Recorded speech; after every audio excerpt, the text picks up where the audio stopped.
기뻐하심으로 주일 예배를 하나님 앞에 드리겠습니다.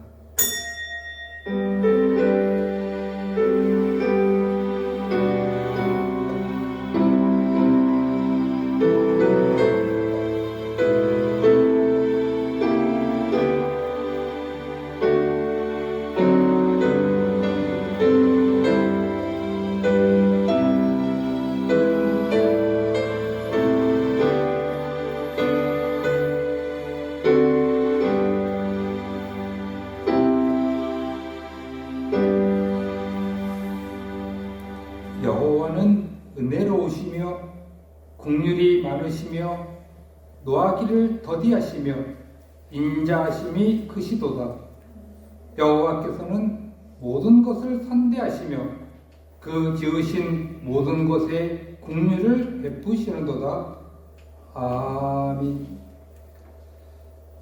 거룩하고 거룩하신 하나님 아버지, 오늘도 저희들 하여금 이 거룩한 성전에 모여 예배하게 하시니 감사합니다. 아버지 하나님, 저희들이 이 시간에 모여 믿음으로 예배를 드릴 때 우리 주님께서 기쁘게 받아주시고 이 예배에 임한 모든 성도들에게 크신 은총과 복을 베풀어 주시옵소서.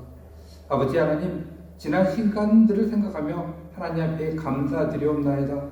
아버지 하나님, 모두 다 건강하게 해주시고 집에 떨어져 있으나 여러 가지 경로를 통하여 예배드리게 하시고 또 아버지 하나님, 하나님에 대해서 사모하게 하시니 감사합니다. 아버지 하나님, 이 시간 예배드리기 전에 주님 앞에 회개하옵나이다.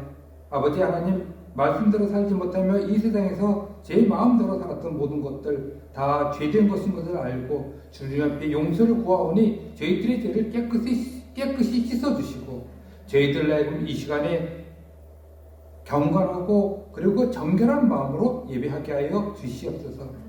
예배를 드릴 때 우리 주님께서 이곳에 임재 주셔서 상한 심령에게 위로를 주시고 아픈 자에게는 건강함을 주시고 낙심한 자에게는 산 소망을 주시옵소서. 예배를 드릴 때 세상에 가지고 있던 모든 근심 걱정 다 내어버리고 오로지 살아계신 하나님께 경배하게 하여 주시옵소서. 예수님의 이름으로 기도드리옵나이다. 아멘. 다 같이 찬송가 35장 부르시겠습니다.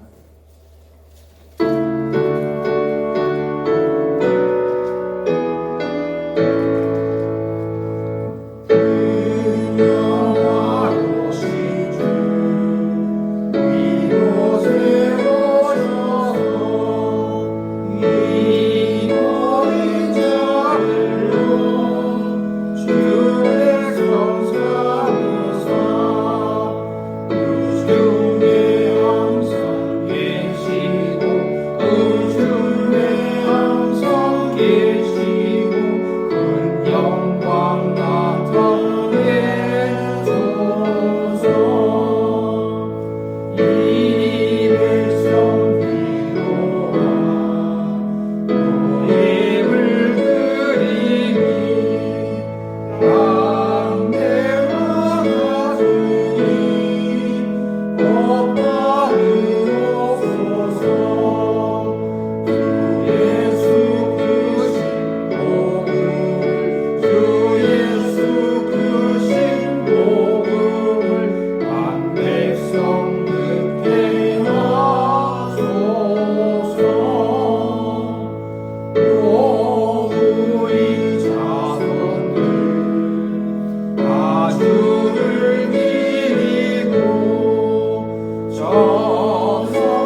영광을 하나님 앞에 고백하겠습니다.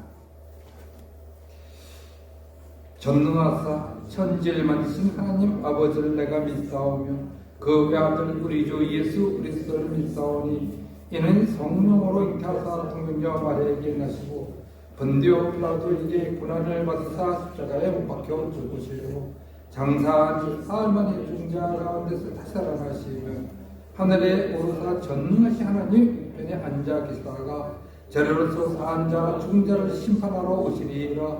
성령을 믿사오며 거룩한 공예와 성도가 서로 교통하는 것과 죄를 사하여 주시는 것과 몸이 다시 사는 것과 영원히 사는 것을 믿사옵나이다. 아멘. 찬송가 183장 부르시겠습니다.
나오셔서 기도해 주시겠습니다. 다 같이 간절한 마음으로 함께 기도하시겠습니다.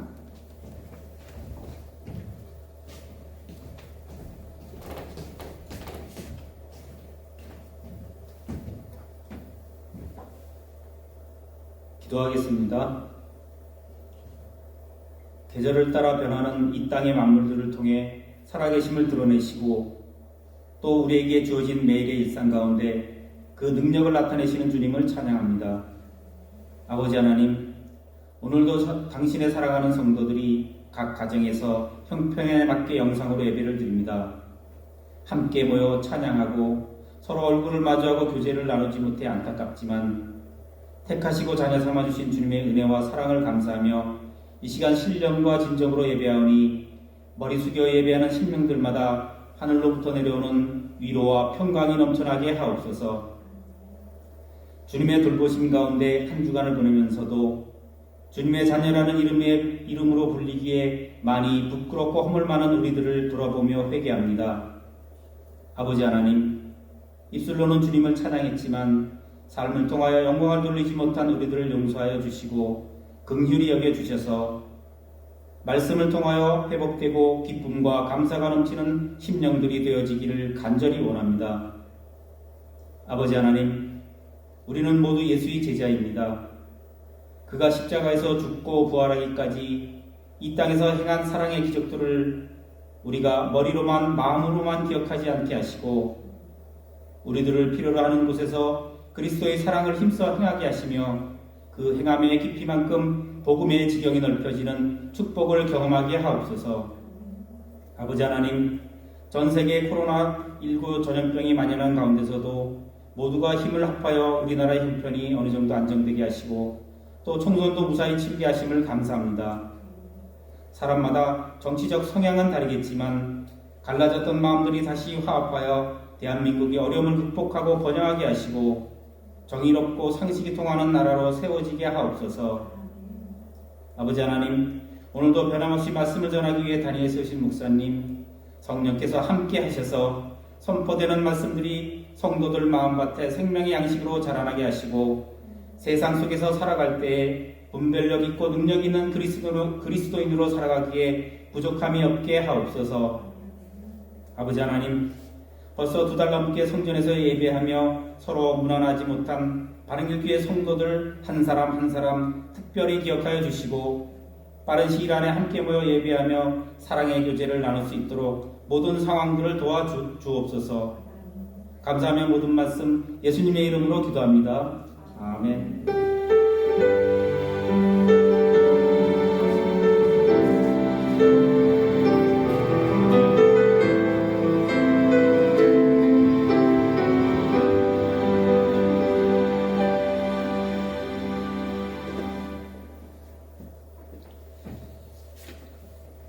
하나님의 말씀 보시겠습니다. 하나님의 말씀은 스가랴 10장 1절부터 8절까지 되겠습니다. 1절부터 8절까지 한 절씩 교독하시겠습니다.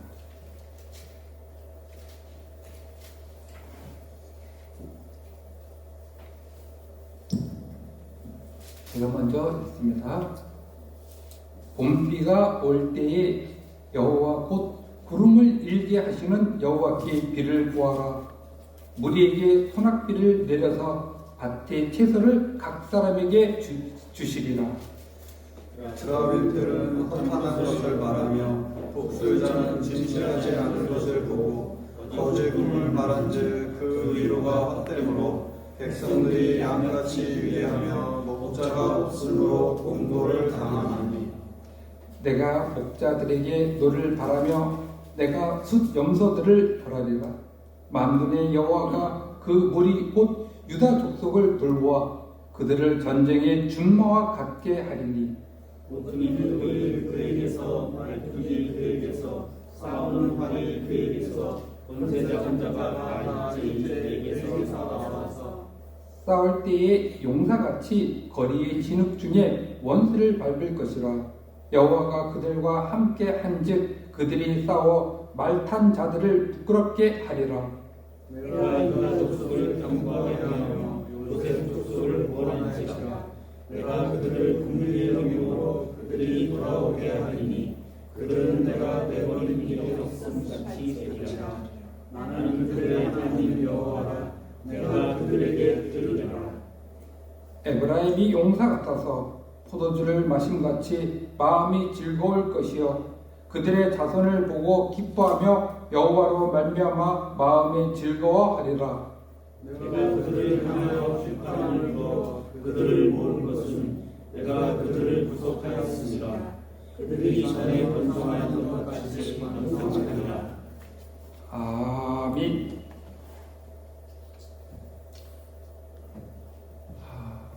벌써 이 방송을 하느라고 녹화한 지 4호에 됐습니다.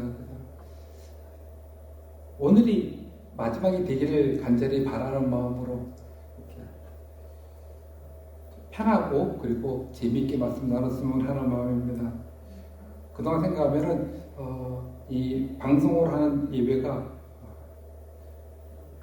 시원섭섭하기도 하고 그리고 또 저한테도 좋은 경험이 되었습니다. 아무튼 여러분들 오늘 예배를 드리면서 이것이 마지막 예배가 방송으로서 드린 예배로서는 마지막 예배가 되었으면 하는 마음으로 들었으면 더욱 좋겠습니다. 만약에 제가 휘파람으로 노래를 부른다면 여러분들 저를 어떻게 보겠습니까? 우리 중에 계신 장로님들은 목사님 밤에 휘파람 불면 뭐 나와요? 뱀 나와요, 그죠? 여자애들은 잘 모릅니다. 뱀 나온다는 소리를. 또 우리 장님들은 목사님 휘파람으로 노래 부르면 좀 건달 같은 애요. 그런데 젊은 사람도 좀 다릅니다. 휘파람 부르면 오 멋지네 그럴지도 모릅니다. 이 휘파람으로 그 노래를 잘 부르는 걸 한번 들어봤거든요. 근데 그 악기 같습니다. 악기 같으면서도 한 옥타브 높여서 가지고 휘파람 노래 부르는데 어우 너무 멋있습니다. 그렇게 부르고 싶습니다. 그래서 제가 한번 410장 내 마음에 한 노래 있어. 그것을 휘파람으로 한번 불어봤는데 옛날에 잘 부르는데 지금 안 되더라고요. 휘휘 되지 아주 고음으로 슬픈 소리 안 나더라고요. 어쨌든 뭐 장로님들이 뭐라 그러시든 어쨌든 휘파람 노래를 잘 불어갖고 제가 휘파람새라는 그 별명을 좀 들어봤으면 좋겠습니다. 그 이유가 뭐지? 그 이유는 제가 결론에 가서 말씀드리도록 하겠습니다. 오늘 설교 말씀 제목이 봄비가 올 때입니다. 제목은 봄비가 올 때인데 서론 이야기는 휘파람 얘기입니다. 뭐 왔다 갔다 하나 생각할지 모르지만은 오늘 이 스가랴 10장 말씀은 이 말씀 자체가 그 산문이라기보다도 그 시 같은 운문 형태입니다. 그래갖고 이 본문에서는 이 은유적인 표현을 잘 가려내야 되고 그다음에 그 행간에 있는 뜻을 그렇게 잘 알아내야 됩니다. 한편으로는 재미있기도 하고 한편으로 생각하면 이해가 안 가는 것도 있을지도 있습니다. 어제는 설교 마무리 제가 하는데 봄비가 오더라고요. 근데 계속 봄비가 올 때입니다. 이 설교를 듣고 여러분들 봄비가 올 때에 저와 함께 같이 휘파람을 불고 다니는 여러분 되시기 바라겠습니다. 자, 그럼 오늘 본문을 통해서 오늘 사실 제목은 봄비가 올 때인데 두 제목으로는 무엇인가 하니까는 공동체의 회복을 위하여라는 제목입니다. 그래서 첫 번째 말씀드릴 것은 공동체가 회복되려면은 봄비 때에 비를 구하라 하는 내용으로 생각해 보려고 합니다. 이제 뭐 여러분들이 그 교회에 오래 다녔으니까는 이스라엘 백성들에게 있어서 그 봄비의 의미를 잘 알 겁니다. 이 이스라엘 백성들에 있어서 아주 꼭 필요한 비가 무슨 비냐면은 봄비입니다. 뭐 우리나라 사람들도 봄비인데 그 비 개념과 농법에 있어서 차이가 완전히 다르죠. 그래서 우리나라는 뭐를 심기 위해서 봄비가 필요하죠. 근데 이스라엘 백성들은 추수를 위해서 봄비가 필요한 겁니다. 다시 말하면 이들은 가을비가 이른비가 됩니다. 그래서 가을에 씨를 뿌리기 위해서 가을비가 있어야 되고 겨울 내내 그 곡식이 자라서 이제 봄 3월이나 4월달쯤 돼서 곡식이 마지막으로 탱탱하게 익기 위해서 비가 한번 더 와야 됩니다. 그래서 결실이 있어서 이 비가 없으면 안 되는 거죠. 그래서 이게 늦은 비라 그래갖고 봄비라 그럽니다. 그래서 이게 이스라엘 백성들이 있어서 말입니다. 이 봄비 하면은 봄에 오는 비 이게 아니고 봄에는 비가 반드시 오기 때문에 이 봄비는 거의 고유명사가 되어 있습니다. 무슨 말씀인가 하니까는 이들에게 있어서 봄에 비 오는 것은 아주 당연합니다. 근데 오늘 이 스가랴가 무슨 말씀했냐면은 너희들 뭐가 올 때? 봄비가 올 때에 비를 구하라 그렇게 얘기했습니다. 아니 비가 안 오는 계절은 몰라도 비가 오는 계절인데 지난해에도 비가 왔고 지지난해에도 비가 왔고 그러니까 올해도 뻔히 비가 온다 안 온다? 옵니다. 그때 비가 오라고 광고하죠. 왜 그랬습니까? 그것은 비가 시기가 되면은 잘 자연현상으로 내는 것이 아니라 비를 주시는 분, 오늘 보면 1절에는 구름을 일게 한다 그랬거든요. 비를 주시는 그 분이 계시다는 것, 그분의 여호와 하나님이심을 봄비가 올 때마다 매우 인식하라는 것입니다. 당연히 이루어지는 앞에서 기도를 하고 얻어야지, 하나님께서 그 일을 이루어졌으면 우리는 깨닫고 경험하고 경배하게 됩니다.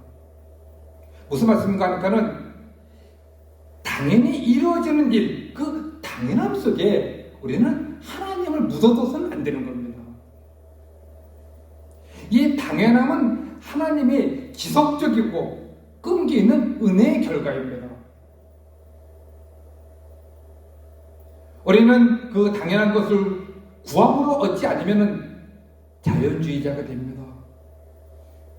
늘상 편안하게, 그리고 항상 일어나는 그 일, 뻔히 그렇지만은 그 뻔히 일어나는 일 가운데는, 그 일 배후에는 하나님의 열심과 하나님의 수고와 하나님의 은혜가 가득하게 있다는 것이죠. 자, 이렇게 한번 생각해 볼까요? 만일 인간들이 그 당연함에 빠져서 그러면 원래 그런데요 뭘 하고 그런다면은, 만약에 하나님의 그 당연함 속에서 하나님의 섭리와 움직임과 은혜를 잊어버린다면 하나님은 우리에게 뭘 주시냐면은 비당연함을 주십니다. 즉 비정상적인 상황을 주신다는 거죠. 코로나가 계속 이어지는 바람에 설교할 때 그 예화로 그냥 코로나로 아주 그냥 다 진을 빼먹습니다. 한번 또 얘기해 드리겠습니다. 우리 코로나를 한번 생각해 볼까요? 이 코로나는 우리에게서 뭘 깨뜨리고 뭘 뺏은 거죠? 당연한 뺏은 겁니다. 우리가 아침에 일어나서 마트 가거나 놀러 갈 때 당연하게 나갔죠. 당연하게 차를 몰고 무슨 마스크예요. 당연하게 친구 놀러 다녔고, 저희 역시도 당연히 목요일 저녁이면 마음대로 축가를 다니고 당연했습니다. 근데 이것이 다 깨져버렸죠. 당연히 다 망가졌다고요.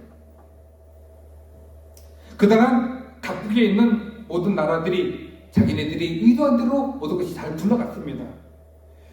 계획한 대로 됐으니까 그것이 당연한 거고, 그러다 보니까는 산 것에 있어서 뭐가 심해졌냐면은 하나님에 대한 관심, 꼭 하나님이 아니라 할지라도 어떤 신에 대한 관심이 아주 힘이 없어졌습니다. 당연히 되는 건데요, 뭐. 제가 이 코로나가 이후로 집에 이제 거리 많이 머물러 있게 되는데, 그때 뭐 책을 좀 꽤 읽었습니다. 그래서 동양 세계사하고 서양 세계사, 그다음에 서양 철학사, 그다음에 한국사 뭐 해가면서 책을 읽는데 거기서 눈에 띈 게 있었습니다.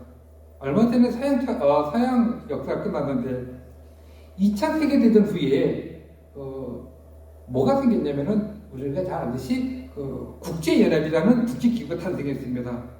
그때 국제연합의 주축이 된 국가들이 2차 세계대전 때에 독일과 일본과 이탈리아에 이긴 승전국들이 모여서 국제연합이 된 겁니다. 그래서 그때에 있던 나라들의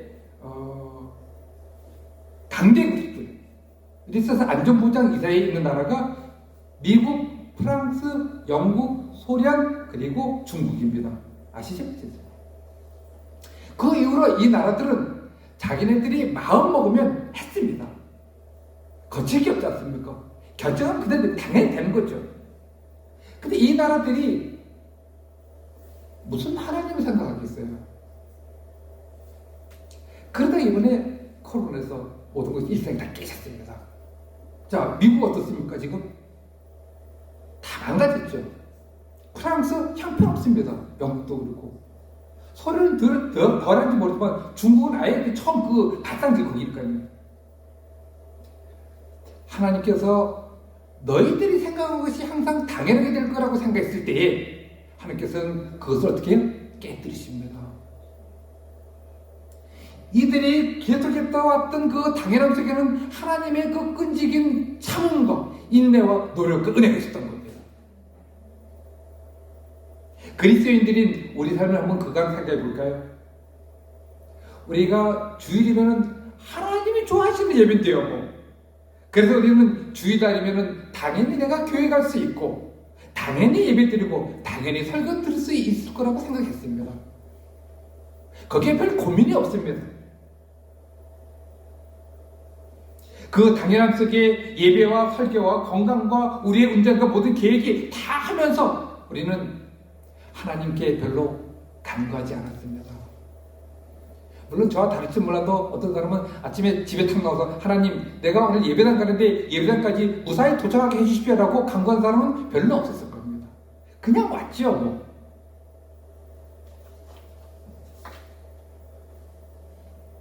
당연함이 깨진 비정상적인 상태가 되니까는 뭐가 깨지냐면은 공동체가 깨집니다. 세상의 공동체가 자꾸 깨집니다. 그래서 지금 우리는 모이지 못하고 어떻게 되죠? 격리가 되고 사람을 만나면 기쁘지 않고 불신하고 원망합니다. 세상에 있는 공동체뿐만이 아니라 교회 공동체도 자꾸 깨지고 있습니다. 모이지 못하니까. 자, 그러면 우리 이제 문제 해결점이 나왔습니다. 우리는 지금부터 일상에 대해서 당연하게 일어난 일들에 대해서 하나님 앞에 간구하는 것부터 시작해야 됩니다. 공동체를 회복하는 길은 거대한 큰 일을 시작하는 것이 아니라 바로 평범하고 당연한 일 속에서 하나님 앞에 간구함을 하려 하나님과 소통하고 하나님의 섭리와 능력을 우리는 하나하나 경험하고 깨닫게 됩니다. 우리의 공동체가 잘 굴러갔던 것 속에는 그냥 자연스럽게 굴러간 것이 아니라 그 속에는 하나님의 섭리와 하나님의 능력과 하나님의 정성이 있다는 것을 우리는 깨닫고 이제 앞으로는 우리가 무엇을 했냐면 항상 이런 일 가운데서 하나님 앞에 간구하며 하나님 앞에 간절히 그것을 부탁해야 되는 겁니다. 오늘 본문은 유다라는 신앙 공동체가 어떻게 회복되어야 되느냐 하는 그 말씀이거든요. 유다라는 뭐예요? 신앙 공동체입니다. 신앙 공동체.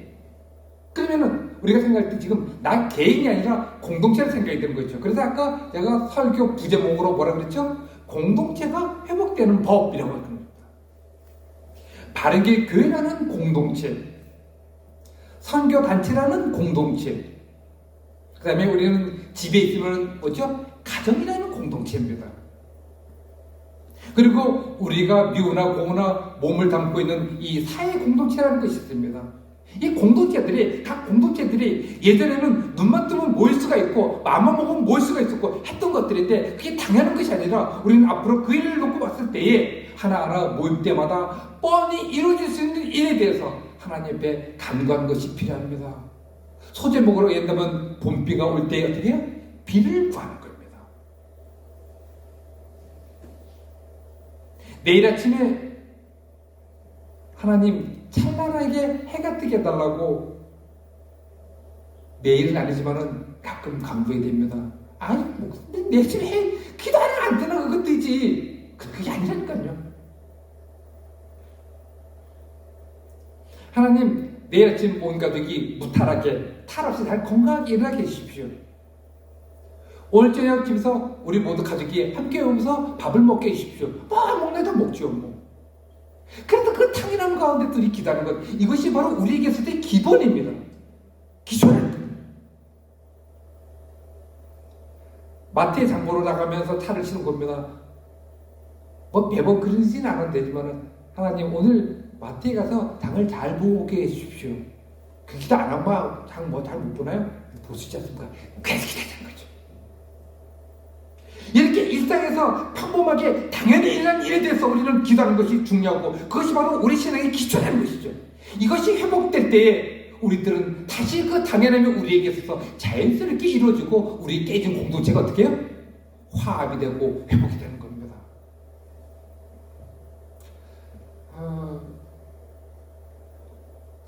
여러분들 안 하는 사람이 많겠지만은 저는 뭘 많이 하고 있냐면은 옛날에는 페이스북을 많이 하다가 이제는 별로 재미없어서 인스타그램이라는 것을 하고 있습니다.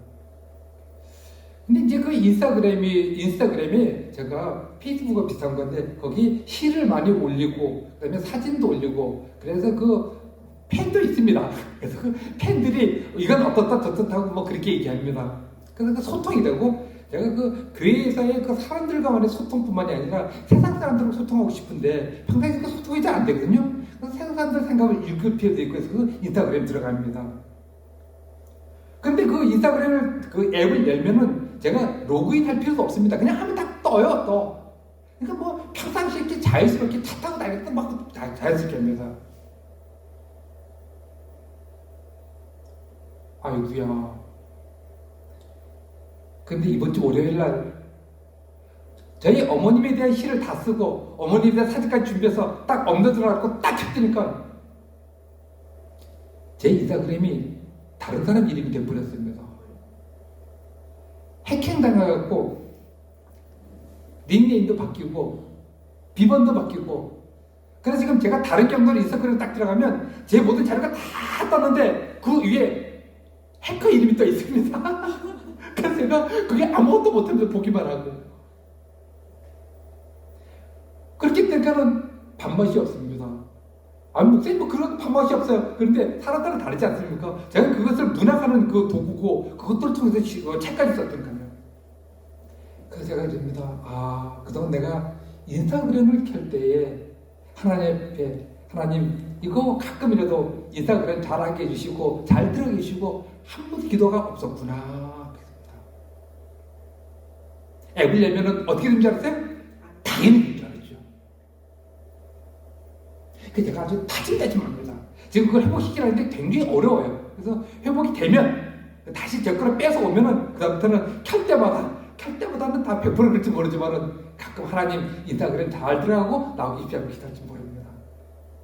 자 그렇게 본문에 보니까 봄비 때에 비를 간과했다니까는 하나님께서 무슨 비를 주었죠? 보니까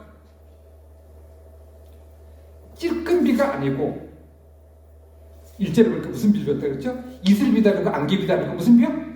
예, 소낙비를 줬다 그랬습니다. 믿습니까? 우리가 당연히 일어난 것에 있어서 당연한 것으로 생각하지 아니하고 하나님의 간과함으로 얻으면 하나님께서 주신 은혜가 찔끔찔끔 주는 것이 아니라 무슨 비요? 소낙비가 주게 됩니다. 이제 두 번째로 드릴 말씀은 공동체가 회복되려면은 말뚝을 소망하라. 두 번째 제목 제가 정해놓은 건 좀 이상합니다. 말뚝을 소망하라. 지금 이스라엘 백성들이 바벨론에서 이제 포로에서 돌아왔습니다.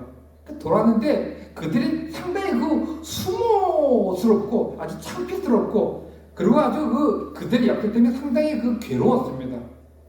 무슨 말씀인가 하니까는 이스라엘이 생각했을 때 모세가 그 대제국 그 애굽을 말이죠 10번이나 제압시켰습니다. 그리고 그것뿐만 아니라 그 엄청난 홍해를 딱 갈랐습니다. 자기들의 조상인 모세입니다. 뿐인가요? 다윗과 솔로몬은 정치와 문화와 영토 확장에 있어서 찬란한 영광을 펼쳐 보이고 있었습니다. 그걸 기억하고 있죠. 모세는 그랬었는데 다윗은 그랬었는데 솔로몬은 그랬었는데 우리 지금 이게 뭐냐? 바벨론에 가서 포로 잡혔다가 지금 구질구질해가 그냥 조촐하게 앉아있는 겁니다. 바로 이 상태입니다. 너무 초라하지 않습니까? 그러면서 그들은 생각했을 겁니다. 우리가 지금 뭘 할 수 있겠나? 왔더니까는 예루살렘 성벽은 무너져 있죠. 성전은 그렇지. 아니 무슨 소망과 꿈이 있겠습니까 이게? 그러나 이들은 실망할 필요가 없었습니다. 여기 3절에 보니까 하나님은 그들을 어떻게 한다고요? 3절에 보니까 돌보신다고 했습니다. 그래서 그들을 돌보시고 회복시키는 방법으로서 여러 가지를 열거해놨는데 제가 첫 번째 거, 두 번째 것만 말씀드리는데 무엇이죠? 보니까 모퉁이 돌과 뭐가 있다고요? 말뚝이 있다 그랬습니다. 3절에요. 4절에 이렇게 되어 있습니다. 4절에. 자, 그러면은 이 모퉁이 돌과 말뚝은 뭘 의미하냐면은 바로 우리 주 예수 그리스도를 의미하고 메시아를 예언한 내용들입니다. 그러면은 이 메시아가 세우는 왕국은 어떤 왕국이냐면은 그 모퉁이 돌이 있으니까는 메시아 왕국의 견고함을 의미하고 있는데 말뚝은 뭘 의미하냐면요. 이스라엘 백성들이 광야에 다닐 때에 뭘 쳤죠? 천막 텐트 쳤죠. 치면은 끈을 갖고 그때 어디 볼까요? 말뚝. 소위 말해서 팩이지 않습니까? 우리 야외 나오면 팩 박지 않습니까? 그래서 말뚝을 박는 겁니다. 그래서 그 끈을 묶는 거죠. 이 끈을 묶는다는 것은 뭐냐면은 지탱을 한다는 겁니다. 유지시키고 통치한다는 그런 얘기거든요. 그래서 이 말뚝은 지탱하거나 통치하거나 유지시킨다는 그런 의미입니다. 다시 말하면은 이스라엘 오늘 본문에 듣듯이 이스라엘 백성들이 목자가 없어서 양같이 유리하고 곤고함을 당하고 비정상적인 상황이 되었을 때에 우리 주 예수 그리스도는 그들에게 무엇이 되냐면 강력한 다스림이 되는 겁니다. 통치를 되고 또 우리 주님께서 우리 유지시켜 주신 것이죠. 요즘 우리들의 공동체를 보면은 어느 정도 회복이 됐긴 했지만은 아직도 그 가정과 교회와 선교단체와 국가가 비정상적입니다. 그럴 때에 우리는 이 공동체에 바로 예수 그리스도의 다스림이 나타나야 됩니다. 통치가 돼야 되고 균형이 잡혀야 됩니다. 균형이 잡히려면 양쪽에 뭐가 있어야 돼요? 말뚝이 있어서 끈으로 묶여 있지 않습니까? 공동체 회복의 그 관건은 그리고 교회와 사회의 그 지탱의 중심은 바로 그 공동체의 중심에 누가 있어야 되면은 예수 그리스도가 있어야 되고 그 공동체가 바로 예수님께 모든 것을 전적으로 내어드리고 예수님을 의지해야 됩니다. 세상과 사회에 있는 공동체는 별로 기대하기 어렵지만은 우리 예수님을 섬기는 공동체만큼이라도 그것이 완벽해야 됩니다.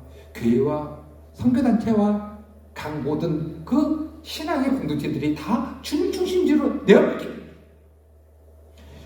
교회가 성도들이 모이지 못했을 때에 그래서 뒷걸음칠 때에 또 성도들이 모이지 못해서 그 마음에 뜨거움이 없고 자꾸 신앙이 차갑게 내려막기를 할 때에 또 질병과 이단 때문에 서로가 삭막하고 의심하고 기쁘지 못하고 그렇게 될 때에 우리 방송팀 그리고 성도님들 우리 장로님들 마음 중심을 진짜 내려놓고 하나님이 통치하기를 원하자고요. 국가도 그렇고 우리 반교회도 꼭 필요하다고 생각합니다. 하나님의 다스림을 요청하고 하나님을 순종하고 오늘 두 번째 제목에 의한다면 바로 말뚝을 기대하는 것이죠. 그렇게 할 때 주님께서는 우리에게 어떻게 주시냐면은 흘리지 말고 짚고 넘어가야 될 것이 있습니다. 그게 무엇인가 하니까는 제가 그 성경에 형광펜으로 딱 쳐놓고 네모를 아주 딱 해놨습니다. 너무 중요해서요. 6절에 있는 말씀인데 중반절 볼까요? 6절 중반절입니다. 내가 그들을 긍휼히 여김으로 그들이 돌아오게 하리니 그 다음부터 제가 밑줄 긋고 내붙여놨습니다. 그들은 내가 내버린 일이 없었음 같이 되리라. 아멘. 믿습니까? 너희들이 지금 비정상적인 단체가 되었고 공동체가 되었지만은 너희들이 나를 의지하지 않고 이렇게 일상에 있어서 나를 모른 척하고 되어서 내가 이렇게 많은 공감과 어려움을 주었지만은 그러나 이제는 내가 너희들을 회복시키리니 어떻게 회복한다면 너희들을 내버린 일이 없이 회복시키는 거죠. 이것은 우리의 죄를 묻지 아니하고 더 이상 우리를 힘들게 하지 아니하고 완벽하게 회복시켜준다는 그런 말씀입니다. 우리 바른기교회가 혹시 하나님 앞에 죄를 졌다 할지라도 또 우리 자신 하나하나가 내가 주님 앞에 잘못했다 할지라도 우리 가족이 잘못했다 할지라도 그래도 우리 국가가 잘못했다 할지라도 우리가 그런 상태에서 나의 모든 중심을 주님 앞에 넣어놓고 주님 이제 나를 다스려 주십시오라고 주님의 통치를 원한다면 주님께서 우리의 모든 것을 묻지 아니하고 우리 버리는 일이 없었던 것처럼 깨끗하게 회복시켜 주실 것입니다. 사랑하는 교회 여러분들 말뚝을 소망하시기를 바라겠습니다. 이제 마지막으로 드릴 세 번째 말씀은 공동체가 회복되려면 휘파람 소리를 듣자 하는 겁니다. 오늘 본문에 보니까는 하나님께서 아직도 흩어진 그 하나님의 백성들을 불러 모아주신다고 그랬습니다. 그런데 오늘 본문에 구속이라는 단어가 나오죠?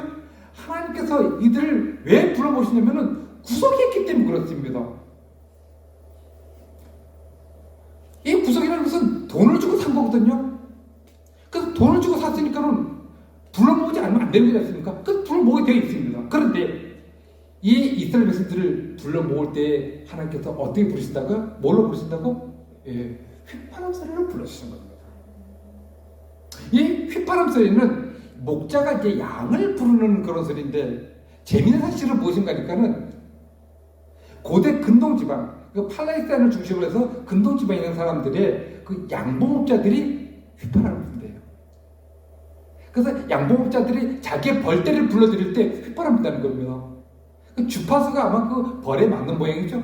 그러면은 그 벌이 온다는 겁니다. 참 재미있습니다.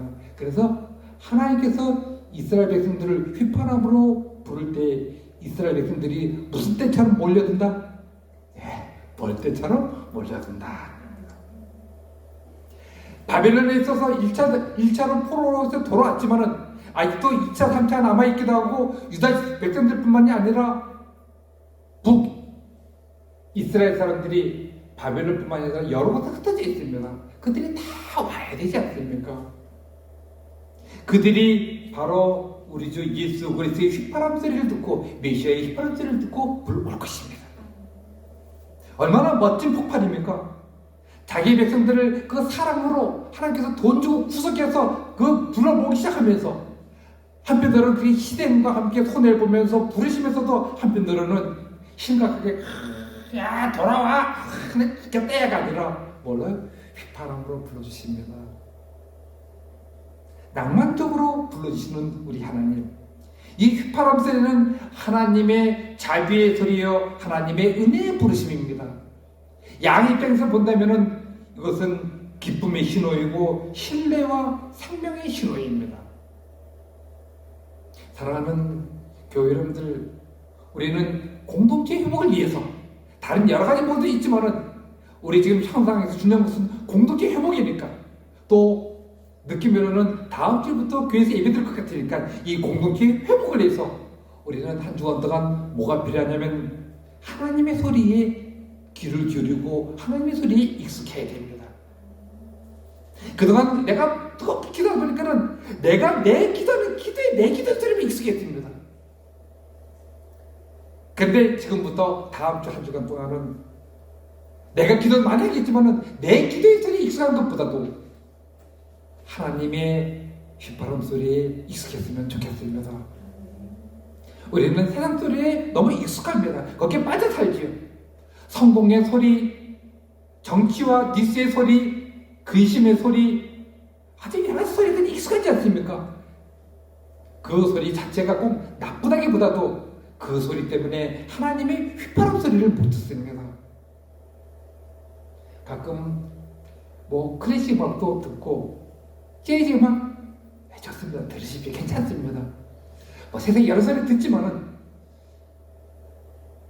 거기에 너무 빠져 있으면 하나님의 휘파람 소리를 못 들으니까 어느 한 시간 제가 정해놓고는 하나님의 마음의 말씀을 들으면서 성경을 읽기도 하고 또 방송을 통해서 말씀을 듣기도 하고 내 스스로가 말씀을 묵상함으로 인하여 휘파람 소리를 들으시기를 바랍니다. 그 소리는 우리를 예배를 모이게 하고 교회를 모이게 하고 주 안에서 모든 사람들이 영광 돌리게 하는 그런 소리입니다. 이 휘파람 소리를 듣고 모이면 치유가 있고 회복이 있습니다. 모이지 못했던 우리들 주님이 부르시는 휘파람 소리를 듣고 모인다면, 교회로 모인다면 사명이 보이고 회복이 보이고 예배가 뜨거워질 것입니다. 이제 말씀을 다 마쳤습니다. 결론을 드리도록 하겠습니다. 결론으로서 이제 공동체의 번성을 위하여 휘파람을 불자 하는 겁니다. 여태까지는 뭐였냐면 공동체의 회복이라 그랬는데 지금은 공동체의 뭐예요? 번성입니다. 오늘 본문에도 그 번성이라는 말이 8절 맨 끝에 나오죠. 자, 하나님께서 휘파람을 부르시면 공동체가, 교회가 회복하는 것뿐만이 아니라 어떻게 해요? 원상 때까지 회복되는 것이 아니라 여기서 어떻게 더욱더 번성한다. 그래서 저는 소망이 있습니다.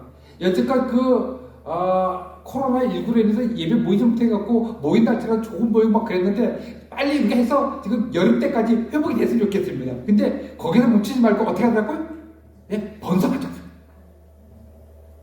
그러면은 우리가 하나님의 휘파람 소리를 듣고 모이는 것도 중요하지만은 이제는 우리가 하나님의 휘파람 소리를 듣고 우리도 어떻게 해요? 휘파람을 불어야 합니다.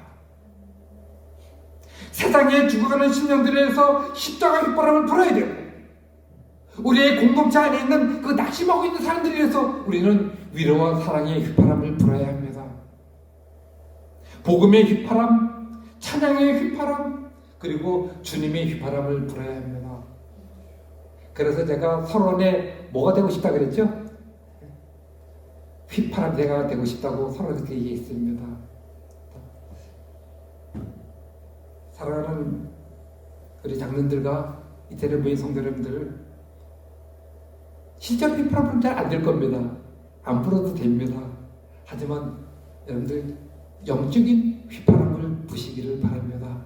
그래서 세상에 만나는 사람마다 늘 그럴 수는 없지만 조금씩 우리 예수 그리스도의 십자가를 증가하고 교회에 있을 때 따스한 사랑의 휘파람을 불기도 하고 위로의 휘파람을 부르시기 바랍니다. 교회의 회복을 위해서 봄비 때에 비를 구하고 말뚝을 구함으로 인하여 주님의 다스림을 소망하고 휘파람 소리를 듣는 여러분 되시길 바라고, 이제 교회의 회복을 넘어서서 교회의 번성을 위하여, 공동체의 번성을 위하여 휘파람을 부는 여러분 되시기를 주의 이름으로 간절히 축원합니다. 아멘. 같이 기도하시겠습니다.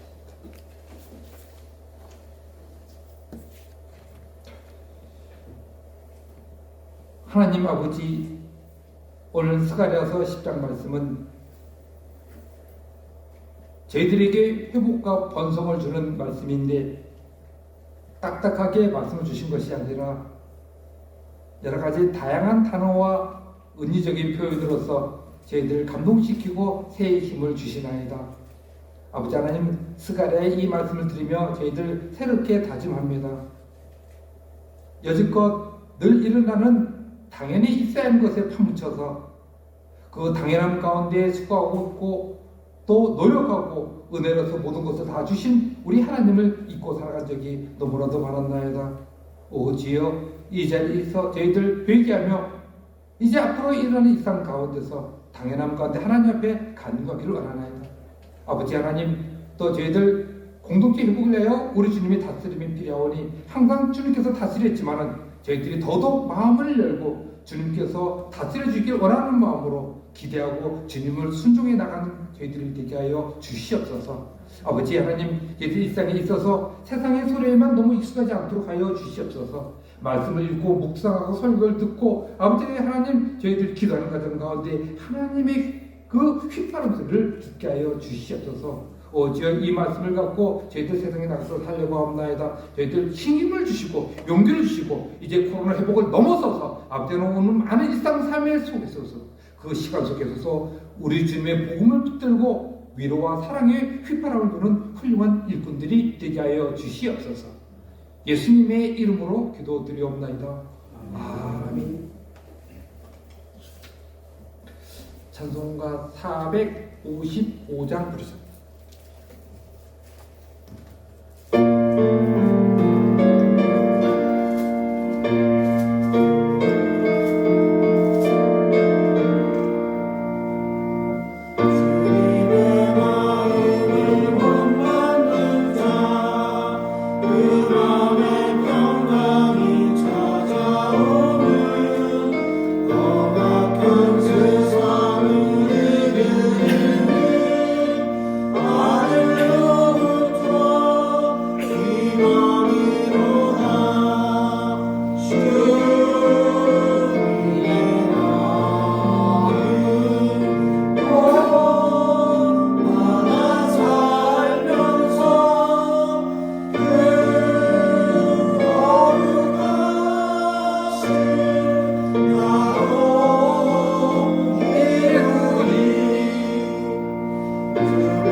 말씀 드리겠습니다.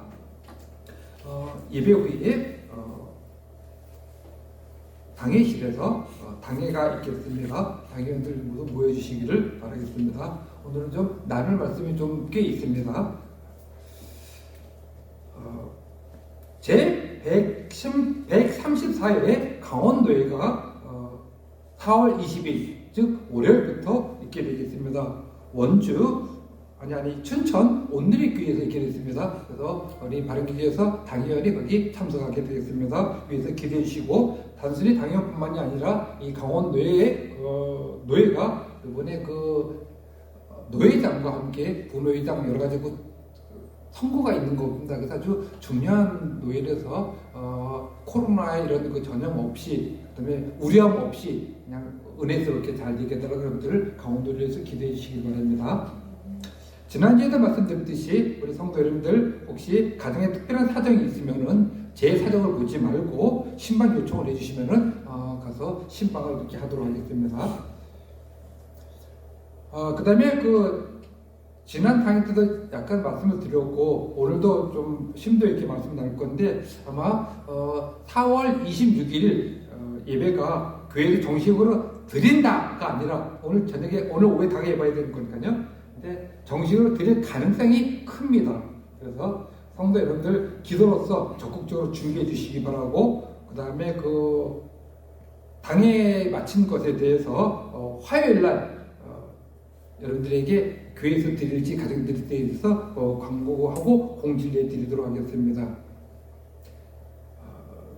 그래서 여러분들이 오늘 이 광고를 들은 이후로부터 시간도 잘 내놓고 그 다음에 평상시에 많은 사람들이 모였을 때 어떻게 코로나에 대해서 조심해야 될 건가를 스스로 숙지하시고 그 다음에 또 마음의 뜨거움을 갖고 또 기대도 갖고 이렇게 계셔서 다음 주에 그렇게 혹시 우리 교회에서 예배드리게 되면 빠짐없이 다 참석해 주시기를 바라겠습니다. 그리고 우리 주일 오후 예배에 여러분들이 밴드에다가 제가 설교 말씀을 이제 올릴 텐데요. 그 말씀은 흩어져 있다가 성전에 모여서 이스라엘 백성들이 예배드리는 그거에 대한 설교입니다. 그래서 다음 주에 우리가 교회에 모여서 예배드리기 위해서 꼭 필요한 말씀들을 제가 설교를 해놓은 것이니까는 여러분들 오후 예배 그냥 넘기지 마시고 오후 예배 드리면서 그 설교를 꼭 봐주었으면 감사하겠습니다. 찬송가 1장 부르시겠습니다.